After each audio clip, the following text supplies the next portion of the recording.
찾으시기를 바랍니다. 히브리서 11장 364페이지에 됩니다. 신약성경 364페이지 히브리서 11장 6절 한 절 말씀 다 함께 읽도록 하겠습니다.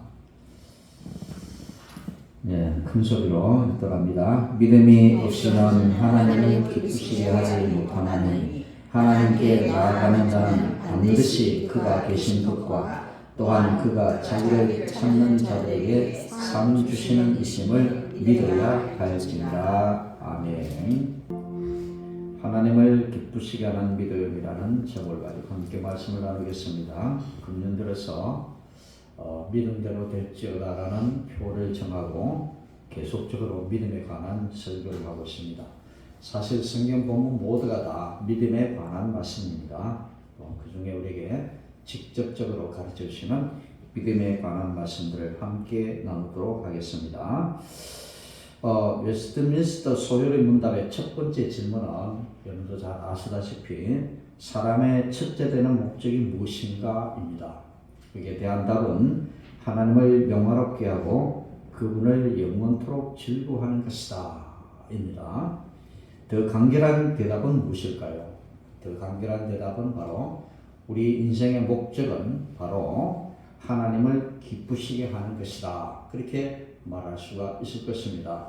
사람은 저마다 여러 가지 목표를 두고 살아갑니다. 어떤 사람은 부자가 되어야 되겠다. 어떻게 하든지 부자가 되어야 되겠다. 또 어떤 사람은 어떻게 하든지 열심히 공부를 해야 되겠다. 박사학위를 따야 되겠다.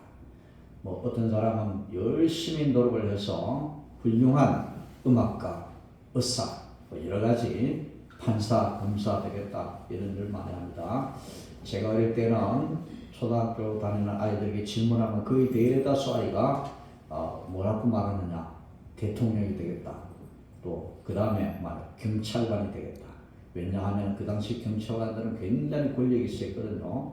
그래서 아이들도 울다가 순사가 온다 이러면 아이들이 울음을 그치고 했던 그런 때가 있었는데 그 당시 많은 아이들의 꿈은 바로 경찰관이 순경이 되는 일이었다. 그렇게 말을 하기도 했습니다.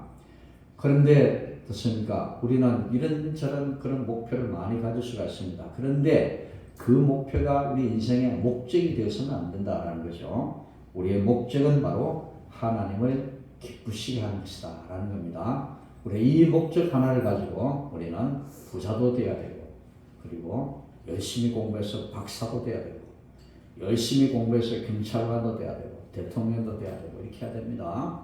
그래서 최근에 국민의힘 대표가 된 분이 장로님인데 이 장로님 이야기를 들으면 그렇습니다. 내가 왜 정치인이 돼야 되느냐? 왜 정치인이 돼야 되느냐? 목사 장로 기도에 와서 강의를 하면서 그분이 그렇게 말했습니다. 하나님의 영광을 위해서 내가 훌륭한 정치인이 되어야 되겠다. 그는 젊은 시절에 학생 시절에 내가 열심히 예수를 믿어서 목사가 되느냐 장로가 되느냐라고 고민을 했을 때 그는 그런 생각을 했다. 목사가 되려고 하니까 도저히 새벽 기도가 자신이 없어서 목사를 포기하고 판사가 되어야 되겠다. 그렇게 생각해요. 그래서 그는 판사가 되었고 나중에 변호사로 있다가 이제 국회의원이 되었고 이제 국민의힘 대표의 자리까지 올라갔습니다. 최근에는 그분을 향해서 안 좋은 소리를 하는 분이 많습니다. 독실한 장로지만은 그는 대통령의 머리를 90도로 조아리면서 그렇게 어떻게 그리 해야 되겠느냐, 그렇게 대통령의 종가칙을 해야 되느냐 이렇게 한 사람 아는 사람은 이해를 하거든요. 그분은요 저희 모임에 와서도 목사님들 인사할 때 90도로 인사합니다. 습관이 돼가지고 습관이 되는데 그런데 모르는 사람들 말합니다. 어떻게 대통령이 종로를 하려고 저렇게 머리를 90도로 숙이느냐. 근데 그렇게 이야기도 한다라는 거죠. 자, 우리가 살아가면서 정치인이 되고 법관이 되고 또 박사가 되고 부자가 되고 큰 기업체 그런 대표가 되고 여러 가지 그런 목표가 있을 수 있습니다. 그러나 우리가 그 모든 목표는 다 무엇을 위해 있느냐? 우리의 목적을 위해서 우리가 있다라는 사실을 여러분들이 아셔야 될 것입니다. 우리 부모가 어떤 자녀를 좋아합니까? 물론 그렇죠. 더 많이 벌어서 많이 해주고 하는 것 중. 그렇지만 그보다 더 중요한 것은 바로 그 자녀가 바르게 살아가면서 다 좋아할 것입니다. 바르게 살아가는 것. 그래서 도둑질을 해서라도 부모에게 돈을 갖다 주면 그것까지 다 좋아해야 되겠습니까? 그것까지 다 기뻐해야 되겠습니까? 그렇지는 않다라는 겁니다. 그 자녀가 세상에서 성실하게 살고 열심히 돈을 벌어서 부모에게 마음을 다하는 것, 그것을 아는 부모가 그 자녀로 인해서 기쁨을 얻게 된다라는 것입니다. 옳지 못한 부모는 그렇겠죠. 바르지 못한 부모는 도둑질을 해서라도 돈만 갖다 주면 좋아하는 부모들 꼭 있겠죠. 그러나 정말 진짜 부모는 그런 자녀를 좋아하지 않는다. 되게 바르게 살고 성실하게 살아서 모든 사람들에게 존경받고 모든 사람들에게 귀감이 되는 그런 삶을 살아가는 그 자녀를 위해서 기쁨이 되어질 것입니다. 그렇습니다. 우리 하나님도 마찬가지입니다. 우리 하나님도 우리가 이제는 우리가 여러 가지 일을 할 수가 있습니다. 우리의 목표, 부자가 되는 것, 법관이 되는 것, 또 우리가 의사가 되는 것, 정치인이 되는 것, 이런 모든 목표가 있었지만 이것이 우리의 삶의 목적이 아니라 이런 모든 것들을 통해서 우리가 하나님을 기쁘시게 하는 것, 하나님을 기쁘시게 하는 삶을 살아가는 이것이 바로 우리의 목적이 되어져야 된다라는 것입니다. 사람은 자신이 행복하지 않고서는 하나님을 기쁘시게 할 수가 없습니다. 내가 행복하지 않고는 부모를 기쁘시게 할 수, 마찬가지로 우리 자녀들이, 하나님의 자녀들이 내가 행복한 삶을 살지 않고는 절대로 하나님을 기쁘시게 할 수가 없습니다. 하나님을 기쁘시게 하지 않는 삶은 하나님의 존전에서 멀어지고 결국 그 사람은 불행하게 되어진다라는 것입니다. 그럼 우리는 어떻게 하면 하나님을 기쁘시게 할 수 있을까요? 오늘 본문은 말씀합니다. 믿음이 없이는 기쁘시게 못하나니, 믿음이 없이는 하나님을 기쁘시게 하지 못하나니 라고 말씀을 했습니다. 성경에 보면요, 태초에 천지가 사람이 지어졌을 때에, 사람을 하나님이 창조하셨을 때에 최초의 사람들이 있습니다. 바로 아담의 아들인 가인과 아벨입니다. 바로는 가인과 아벨이 하나님께 제사를 드렸습니다. 하나님께 제사를 드렸는데 가인은 짐승으로 제사를 드렸고, 가인은 농사물로 제사를 드렸고, 아벨은 양의 첫 새끼로 하나님께 제사를 드렸습니다. 그런데 하나님께서는 가인의 제사는 받으시고 아벨의 제사는 받으시고 가인의 제사는 받지 않으셨다라고 그렇게 말씀을 했습니다. 그렇습니다. 똑같이 하나님 앞에 예배를 드렸습니다. 오늘 이 자리에 나와서 똑같이 하나님께 예배를 드리는데 하나님은 어떤 사람의 예배는 받으시고 어떤 사람의 예배는 받지 않으신다라는 것을 가르쳐 말씀합니다. 똑같은 장소에서 똑같이 하나님 앞에 예배를 드립니다. 똑같이 정성을 다하고 똑같이 헌금을 하고 똑같이 하나님 앞에 예배를 드리는데 하나님은 가인의 제사는 받지 않으시고 아벨의 제사는 받으셨다라고 했습니다. 무엇이 차이였을까요? 가인은 최선을 다해서 하나님 앞에 예배를 드렸지만은 그는 믿음으로 하나님께 예배를 드리지 못했다라는 것입니다. 아벨은 그의 희생과 함께 하나님 앞에 믿음으로 하나님 앞에 예배를 드렸다라는 것입니다.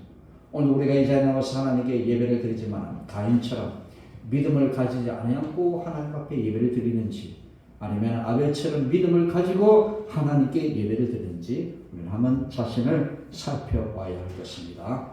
우리가 똑같이 예배 자리에 열심을 다해 예배 자리에 나오고 열심을 다해서 헌금 봉투에 헌금을 넣고 하나님 앞에 최선을 다하고 교회 나와서 열심히 봉사하면서 그렇게 하나님 앞에 예배를 드리지만 놀랍게도 하나님 어떤 사람의 예배는 받지 않으시고 어떤 사람의 예배는 기쁘게 받으시는 이 차이를 우리에게 보여주고 있는데 그것이 바로 가인과 아벨이 드리는 예배였다는 것입니다. 한 사람은 믿음으로 최선을 다한 예배를 드렸지만 믿음으로 드리지 않았고, 한 사람은 그의 희생과 함께 그리스도 안에서 믿음을 드렸던 예배를 드렸기 때문에 하나님의 아벨의 제사는 기쁨으로 받으셨다라는 것입니다. 그러면 믿음은 무엇일까요? 우리는 다 믿음 생활을 한다라고 합니다. 나는 교회를 다닙니다. 다니는 그 자체도 믿음 생활입니다. 오늘 예배를 드립니다. 예배 드리는 그 자체도 우리는 믿음이라고 할 수가 있을 것입니다. 그러면 정말 하나님 앞에 참된 믿음은 무엇일까? 오늘 우리가 세 가지로 한번 살펴보도록 하겠습니다. 첫째는 지식입니다. 아는 것입니다. 사람은 알지 못한 것을 절대로 믿을 수가 없습니다. 내가 알아야만 믿을 수가 있습니다. 왜 성경을 읽어야 될까요? 왜 설교를 열심히 들어야 될까요? 그것은 알아야 되기 때문에 그렇습니다. 우리가 알지 못하면 절대로 하나님을 믿을 수가 없습니다. 그래서 성경을 열심히 읽어야 됩니다. 그렇습니다. 그래서 우리는 우리 손녀들에게 많이 강조를 합니다. 어릴 때부터 성경 읽어야 된다. 독서를 많이 해야 된다. 그 가운데서도 성경을 읽는 데 시간을 많이 할애해야 된다. 많이 강조를 하고 있습니다. 그렇습니다. 성경을 알아야만이 우리가 하나님을 바로 믿을 수가 있습니다. 알지 못하면 믿을 수가 없습니다. 그는 어떤 사람은 그렇게 말합니다. 교회가 믿는다고 하니까 나도 믿는다. 교회가 이런 일을 하니까 나도 한다. 막연하게 그렇게 생각을 하는 사람도 있다. 그런 사람은 교회가 무슨 일을 하는지도 모르고 그렇게 따라서 믿는다라는 것입니다. 그럼 우리는 성경을 통해서 말씀을 통해서 우리는 하나님을 알아가야 됩니다. 그 하나님을 바로 알아야만 우리가 믿음 생활을 바로 할 수가 있다는 것입니다. 알지 못하면 절대로 믿을 수가 없습니다.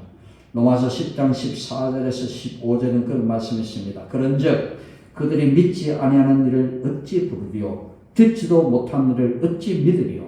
전파하는 자가 없이 어찌 들으리요? 보내심을 받지 아니하시면 어찌 전파하리요? 사도 바울의 말씀입니다.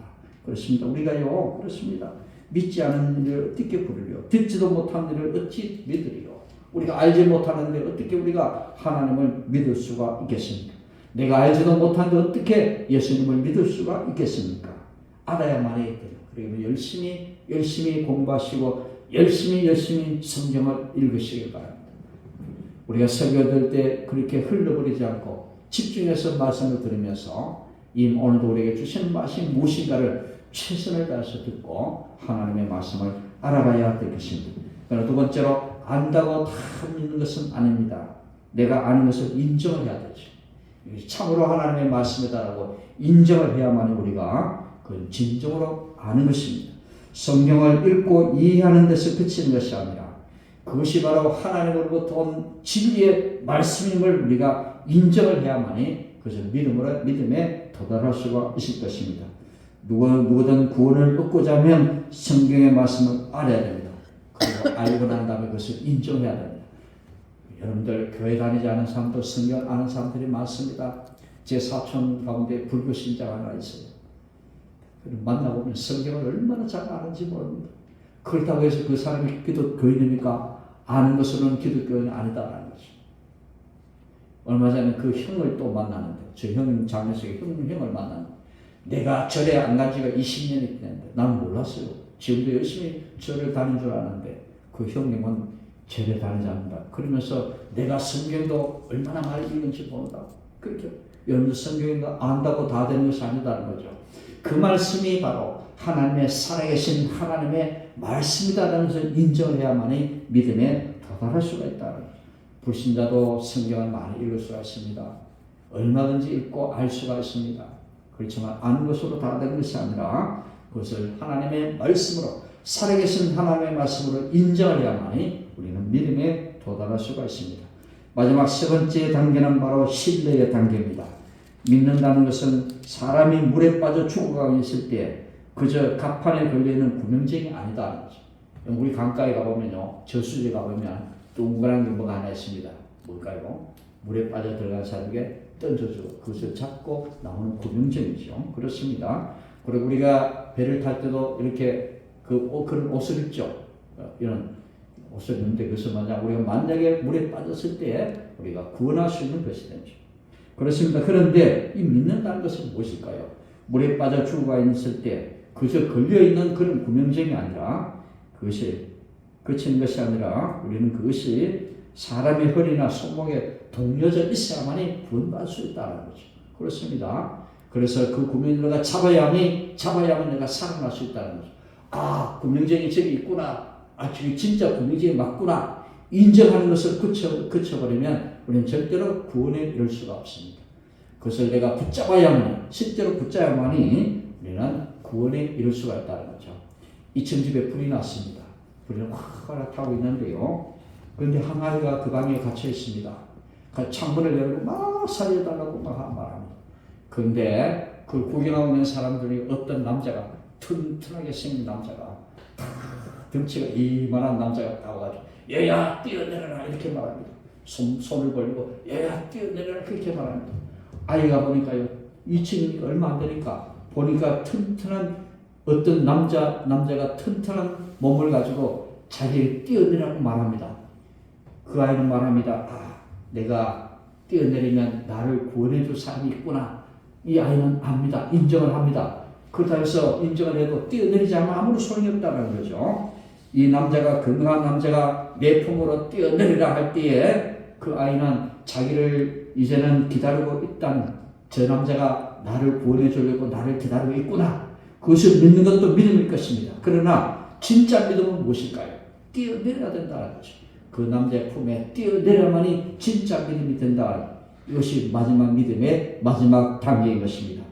그러므로 우리는요 예수 그리스도께서 죄를 위하여 죽으셨다는 것을 알고 또 자신을 구원하실 수 있다는 것을 이해를 할지라도 자기 자신을 그리스도 예수님께 맡기고 그의 것으로 삼지 않은 한 우리는 절대로 구원에 이를 수가 없을 것입니다.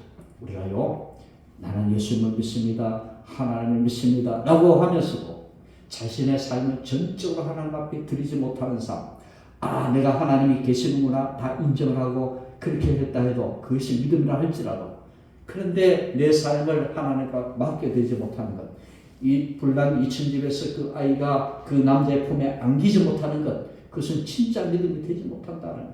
우리가 믿는다라고 하면서도 진짜로 내 삶을 하나님께 맡겨드리지 못하는 것, 그것은 진짜 믿음이 될 수가 없다는 것입니다. 우리가요 진짜 하나님의 품에 자신을 맡겨드릴 때 그것이 진정 우리가 진짜 믿음이 되는 것입니다. 왜 믿음이 없이는 구원을 얻지 못합니까? 성경에는요 믿음 생활을 잘하는 사람들이 얼마나 많이 등장하는지 모릅니다. 오늘 히브리서에도 믿음의 사람들이 등장하는데요. 아벨, 에녹, 노아, 아브라함, 사라, 모세, 이삭, 야곱, 요셉, 기생, 라합, 기드온, 바락, 삼손, 입다, 다윗, 사무엘, 수많은 사람들이 다 믿음의 사람이었습니다. 이 믿음의 사람들이 살아가면서 실수를 한 적이 없습니까? 이런 사람도 다 실수를 한 적이 많이 있습니다. 삼손도 그랬습니다. 야곱도 그랬습니다. 그리고 입다도 그랬습니다. 다윗도 그랬습니다. 사무엘도 그랬습니다. 살아가다 보면 실수할 때도 있습니다. 그런데 성경은 이런 사람들을 믿음의 사람이다라고 소개를 하고 있습니다. 우리도 살아가다 보면 실수할 때가 있습니다. 실수를 할 때가 있는데 우리는 어떻게 해야 되겠습니까? 실수를 할 때가 있지만 즉시 돌이켜서 본래의 자리로 나아가는 것. 다윗처럼 죄를 많이 지었지만 다윗은 그렇게 하나님 앞에 회개하는 데에 주저하지 않았습니다. 그는 바세바를 가늠하고 선지자에게 지적을 받았을 때 즉시 하나님 앞에 나와 회개를 했습니다. 비록 죄는 지어지지만 그는 다시 하나님께로 돌아오는 회개의 삶을 살아갔을 때에 그 모습을 통해서 하나님이 기쁨으로 그를 받아들였다라는 것입니다. 우리도 살다 보면 실수할 때가 많습니다. 곁길로 나갈 때가 참 많습니다. 그럼 우리 어떻게 해야 되겠습니까? 속히 깨닫고 주님의 품으로 돌아올 때 하나님은 그 돌아오는 그 사람을 보고 기뻐하신다라는 것입니다. 성경 누가복음에는 그렇습니다. 집 나간 탕자의 아들을 통해서 진정 하나님이 기뻐하시는 사람이 어떤 사람인가를 우리에게 가르쳐주고 있습니다.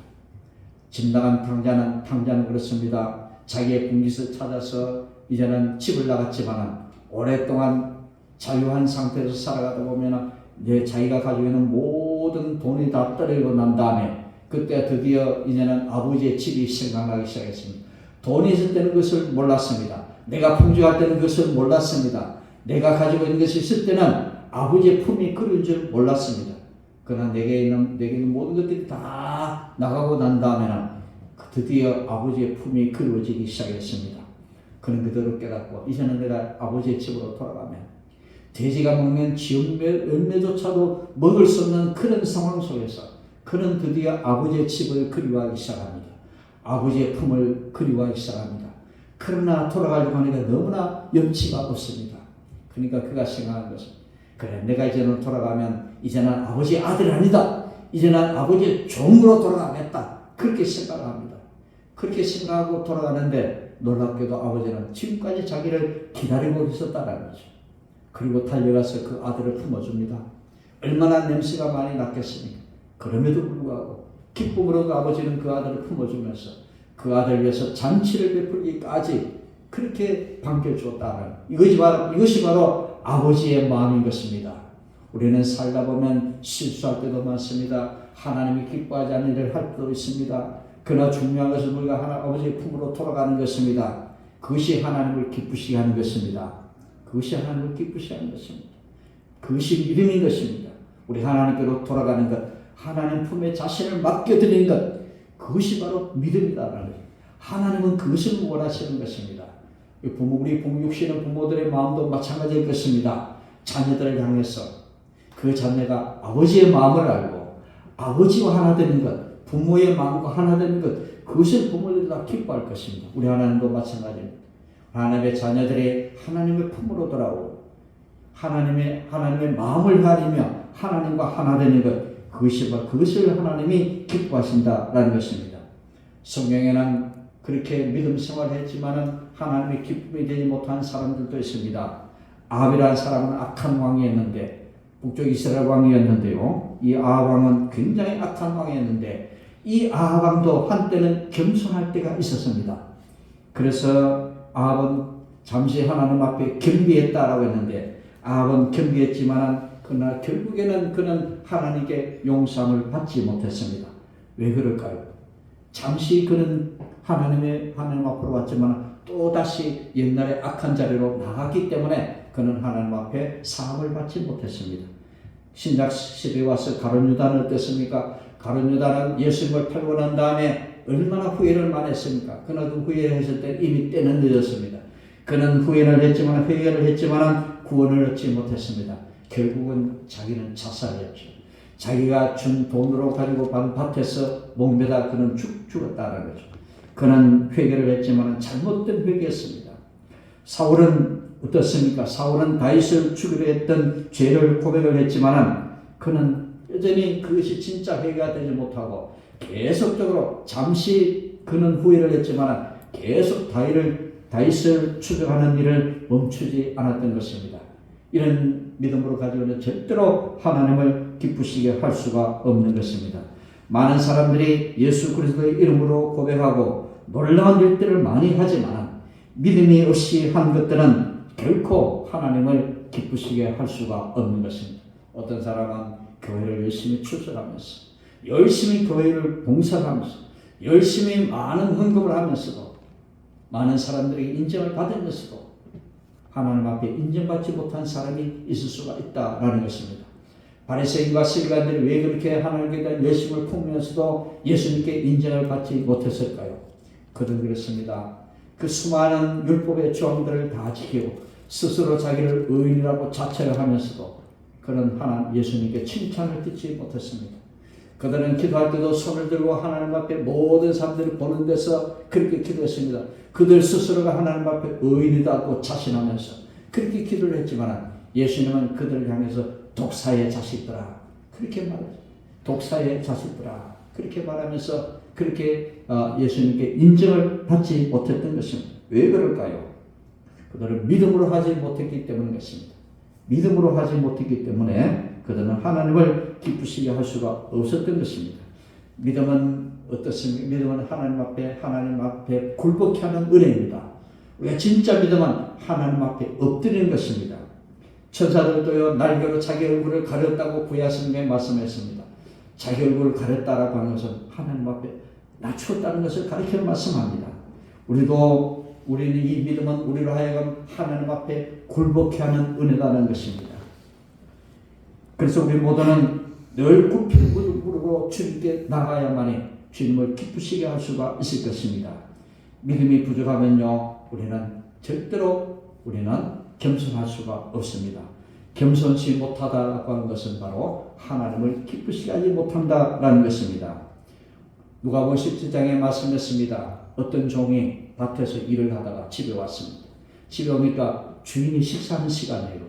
그런데 자기도 배가 거꾸로 소리가 나는데 그런데 주인이 먹고 마시는 동안에 자기는 또 먹지 못하고 주인이 먹는 걸 다 시중을 들고 난 다음에 주인이 와서 이제 와서 먹으라 하는데 그저 자기는 부족하다라고 하면서 그렇게 자신을 낮추었던 그것이 바로 하나님이 기뻐하시는 모습이다라는 겁니다.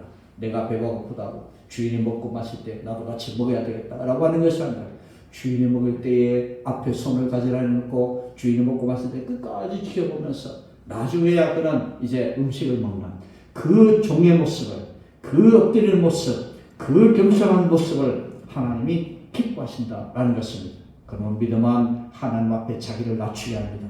하나님 앞에 자기를 낮추게 하는 은혜인 것입니다. 우리는 뻣뻣하게 하나님 앞에 서면 안 됩니다. 뻣뻣한 것은 결코 하나님을 기쁘시게 할 수가 없는 것입니다.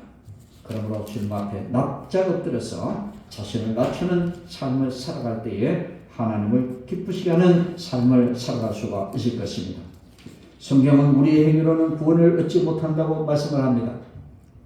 오랫동안 교회에 출석하고 땀 흘려 일을 하고 이웃에게 선을 베풀고 규칙적으로 기도하고 하나님께 대한 의무를 다해도 그것은 때로는 부러진 열쇠가 될 수가 있을 것입니다. 부러진 열쇠는 아무리 해도 소용이 없습니다. 그렇죠. 만일 내가 믿음으로 선한 일을 했지만 그 선한 일들을 내가 스스로 신뢰하느라 바리새인처럼 내가 열심히 하나님께 열심히 공개했던 이것 때문에 내가 스스로 의인이라고 해도 소용이 없다. 그것은 부러진 열쇠가 될 수가 있다라는 것입니다. 많은 선행이 있어도 하나님 앞에 의무를 다해도 주 예수 그리스도에 대한 믿음이 없다면 이 열쇠는 천국의 문을 열지 못할 것입니다. 우리가 스스로 착한 일을 했다고 절대로 천국에 들어가지 못하는 것입니다. 주 예수 그리스도의 그와 하나가 되어야 됩니다. 그러므로 믿음은 예수님과 연합을 가리켜 말씀합니다. 예수 그리스도와 연합을 가리켜 말합니다. 뭘까요? 그렇습니다. 우리가 하나 되지 않고는 주님과 하나 되지 않고는 결코 하나님을 기쁘시게 할 수가 없는 것입니다. 어떤 배가 파도를 타고 가다가 풍랑이 막 일어져서 그래서 이제 난파를 당하게 됩니다. 배가 막 어찌할 수가 없어서 큰 바위에 부딪히고 배가 부서질 수가 있는데요. 이제 배가 부서지는 그 순간에 위에서 어떤 줄이 하나 내려왔습니다. 그리고 동시에 옆에 보니까 통나무가 하나 있었습니다. 우리는 무엇을 잡아야 될까요? 위에서부터는 밧줄을 보면 약하기가 이를 데가 없습니다. 우리가 밧줄을 잡아야 할지 아니면 통나무, 큰 통나무가 있는데 튼튼해 보입니다. 우리는 무엇을 잡아야 할까요? 밧줄을 잡은 사람들은 이제 배가 다 부서져 난 다음에도 밧줄을 잡은 사람은 위에서 누군가가 이 밧줄을 끌어당기니까 그는 구원함을 받았습니다. 그런데요, 이 통나무는요, 통나무를 붙들었던 사람은 든든한 것 같은데 자꾸 떠내려가 버렸습니다. 결국에는 바닥한 것도 떠내려가요. 그는 끝내는 그런 죽음을 맞이했을 것입니다. 우리는 무엇을 의지해야 되겠습니까? 세상에서 강해 보인 것, 통나무와 같은 강해 보인 것 우리가 붙들어야 될까요? 아니면 밧줄을 붙들어야 될까요? 우리는 밧줄과 같은 주님과 연합을 이루어가야 된다라는 것입니다. 오늘 우리가 살아가는 삶 가운데는 밧줄이 있을 수가 있고 통나무가 있을 수가 있습니다. 밧줄을 잡으면 언젠가는 그 밧줄을 당겨주는 사람이 있습니다. 우리 그것을 믿어야 됩니다. 그 밧줄 너머에 누군가가 있다는 것을 우리는 믿어야 된다라는 것입니다. 이 믿음의 줄을 잡고 있을 때 우리는 그 믿음의 줄을 잡아당기는 그 주님과 연합할 수가 있다라는 것입니다. 믿음이 없이는 하나님을 기쁘시게 할 수가 없습니다. 왜냐하면 믿음이 없이는 환난을 이겨낼 수가 없기 때문인 것입니다. 얼마나 많은 기독교인들이 쉽게 가라앉아버리는 잠수함과 같습니까? 좋은 날씨 속에는 미끄러지듯 바다 위를 달리고 강한 배와 같이 위풍당당하지만 작은 풍랑을 만나면 그 배는 쉽게 가라앉는 잠수함과 같은 것입니다. 결코 우리는 그런 것들을 의지해서는 안 되는 것입니다. 우리가 교회에 와서 예배를 드리지만 우리는 종교인으로서 예배를 드릴 때가 참 많습니다. 우리는 종교인이 아니라 성도이며 신자인 것입니다. 참으로 믿는 자의 삶을 살아야 되는 것입니다. 교회에 출석하고 헌금하고 예배드리고 교회 봉사하고 바리새인과 서기관처럼 우리가 선한 일을 했다 해서 그것만 가지고는 하나님을 기쁘시게 할 수가 없다는 것입니다. 주님 앞에 마음을 드리는 여러분들 되시길 바랍니다. 주님 품에 내 인생을 맡기는 여러분들 되시길 바랍니다. 송두리째 내 모든 삶을 하나님께 맡겨드리는 그 믿음을 통해서 하나님이 진정 우리를 기뻐하신다라는 것입니다. 예배당에 앉았을 때는 극히 종교적이지만 조만한 비난과 조소 앞에 서면 우리는 그만 그 종교는 끝나고 끝이 나고 그만. 우리는 진정한 믿음을 가질 때 어떠한 조소와 비난에 닥쳐도 우리는 결코 그것 때문에 난파당하는 배처럼 무너질 수는 없는 것입니다. 믿음은 전부 아니면 전무입니다. 우리는 그렇습니다. 우리는 반반 있을 수가 없습니다. 아니면 주님께 내 전부를 맡기느냐 아니면 전부 떠나버리느냐 둘 중 하나이지 그 중간은 없다라는 것입니다. 주님을 정말 사랑하십니까? 그를 위해 죽을 수 있습니까? 그를 온전히 섬길 수가 있습니까? 그의 백성 되기를 원하십니까? 그렇다면 우리는 그렇게 고백을 해야 됩니다. 주님, 내 귀의 음악 같은 당신의 이름을 사랑합니다. 내 전부를 하나님 앞에 드리기를 원합니다. 진실로 주님을 신뢰하고 내 인생, 내 삶 전체를 송두리째 주님 앞에 맡기기를 원합니다. 이런 고백을 가지고 주님 앞에 나아가는 저와 여러분들 되시기를 주님의 이름으로 축원드립니다. 기도하겠습니다. 좋으신 하나님 감사합니다. 말씀을 들려주시고 또 깨닫게 하신 하나님 감사드립니다. 듣고도 듣지 못한 사람처럼 살지 않게 도와주옵소서. 교회를 출석하며 예배자에 나와시며 열심히 봉사하는 그것만으로 스스로 자기가 의인이 되어지고 바리새인과 서기관처럼 주님 앞에 책망받는 자가 되지 않도록 주여 도와주시옵소서. 주님을 깊이 신뢰하며 내 모든 삶을 던져 주님 앞에 맡겨드리는 진정한 믿음을 통하여 하나님을 기쁘시게 하는 믿음의 삶을 살아갈 수 있도록 인도해 주시옵소서. 아버지 하나님이여, 언제나 우리가 이제는 아는 것과 인정하는 것에 머물러 하나님 앞에 온전히 자신을 맡겨드리지 못하는 참된 믿음의 자리로 나가지 못하는 저들의 부족함을 하나님 불쌍히 여겨주옵시고, 이제는 불난 집에서 나를 구원하는 그 건강한 남자의 품에 이제는 기꺼이 자신을 맡기는 아이처럼 우리의 삶을 통하여 주님 앞에 온전히 자신을 맡겨드릴 수 있는 진정한 믿음의 자리로 나아가는 우리 모두가 되게 있어서 진정으로 하나님을 기쁘시게 하는 믿음의 삶을 살게 하여 주옵소서. 모든 것 감사드리며 예수님 이름으로 간절히 기도드립니다. 아멘.